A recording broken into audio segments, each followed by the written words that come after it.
வணக்கம் நண்பர்களே. யாரும் சொல்லக்கூடாத ஒரு பெரிய ரகசியத்தை நான் சொல்ல போகிறதில்ல. ஏன்னா இந்த உலகத்தில் எல்லாருமே எல்லா விஷயத்தையும் சொல்லிட்டு தான் போயிருக்காங்க. அதில் நம்ம வள்ளுவர் என்ன சொல்லியிருக்காரு அப்படின்னு பார்த்திங்கன்னா, நோய் நாடி நோய் முதல் நாடி அது தணிக்கும் வாய் நாடி வாய்க்க பெரும் செயல். இந்த குறளில் திருவள்ளுவர் சொல்லியிருக்கிறாரு.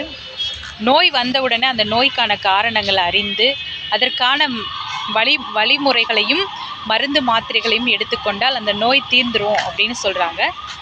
ஆனால் இன்றைக்கி பலவிதமான நோய்களில் அதாவது கண்ணுக்கு தெரியாத பலவிதமான நோய்கள், அதை எப்படி ஆராயிறாங்க, அதை பற்றியெல்லாம் மருத்துவமனையில் இருக்கிறவங்களுக்கு தெரியும். ஆனால் இந்த மருத்துவமனைக்கு வரும்போது நமக்கு கொடுக்கக்கூடிய அவங்க அந்த ரெஸ்பான்ஸ், அதாவது மரியாதை அப்படின்றது ரொம்பவுமே கம்மி. அதுக்காக நிறைய பேர் கவர்மெண்ட் ஹாஸ்பிட்டலுக்கெலாம் வரமாட்டாங்க.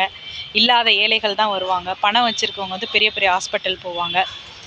இங்கே வர ஒவ்வொருத்தருக்குமே ஒவ்வொரு விதமான பிரச்சனைகள் இருக்குது. ஏன்னா பிரச்சனைகளை கடந்து தான் எல்லாருமே வாழ்ந்துட்டு போகிறாங்க. அதுலேயும் பார்த்திங்கன்னா இந்த கவர்மெண்ட் ஹாஸ்பிட்டலில் நடக்கக்கூடிய அந்த கொடுமைகள் அதெல்லாம் கண்ணார யாரும் பார்க்கவே கூடாது. அவ்வளோ கொடுமையாக இருக்கும்.